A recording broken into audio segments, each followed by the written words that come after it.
కాపాడగల సాక్షి నా తమ్ముడు నానాజీ గారు ఒక్కటే. అడుగు ఆడు కూడా తెచ్చాడు. ఇంకా నీకు శిక్ష పడక తప్పదు. నేను రక్షించేవాడు లేడు.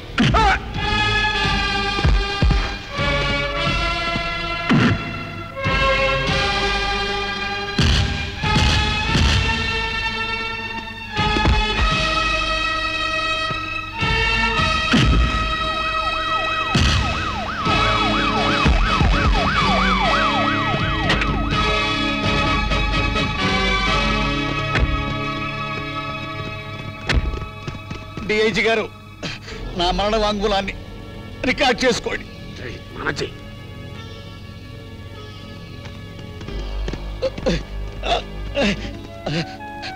రాణిని చంపింది చంద్రం కాదు, మా అన్నయ్య. దానికి నేనే ప్రత్యక్ష సాక్షిని. పిడుగుపాటుతో జైల్లో ఉన్న ఖైదీలతో పాటు చంద్రాన్ని కూడా చంపించింది అప్పాజీ. దానికి నేనే సాక్ష్యం. నిజాలకు రుజువుల్ని, నేరాలకు సాక్ష్యాలని విని అధికారానికి భయపడి మీరు అండమాన్ పంపిద్దామనుకున్న మీ మంత్రివర్యుల నిజస్వరూపం తెలుసుకున్నారా డిఐజీ గారు? మేము అక్రమంగా సంపాదించిన ఆస్తుల వివరాలన్నీ మా ఇంటి అండర్ గ్రౌండ్ లో ఉన్నాయి. వాటిని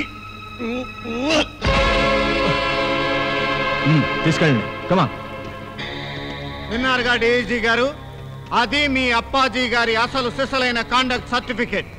పోలీసు రక్తంతో రాసిన ఒక పొలిటికల్ లీడర్ ప్రోగ్రెస్ రిపోర్ట్. నేరం ఒప్పుకుంటున్నారా? ఇది ఏమైనా అసెంబ్లీ ఎలక్షన్? ఓటమిని అంగీకరిస్తున్నారా అని అడగడానికి. కోర్టులో అయితే సాక్ష్యాన్ని కొనుక్కునేవాడిని.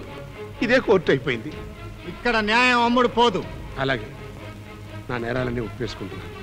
చంద్రం, నా మీద కోపంతో నా బిడ్డకు మాత్రం అన్యాయం చేయబోక. రాణిని చంపింది నేనే. అది మనసులో పెట్టుకోక శ్రీలేఖను పెళ్లి చేసుకో. అని తీసుకెళ్ళండి. పాపం ఆయన లైఫ్ ని ఆయనే టైపింగ్ చేసేసుకున్నాడు.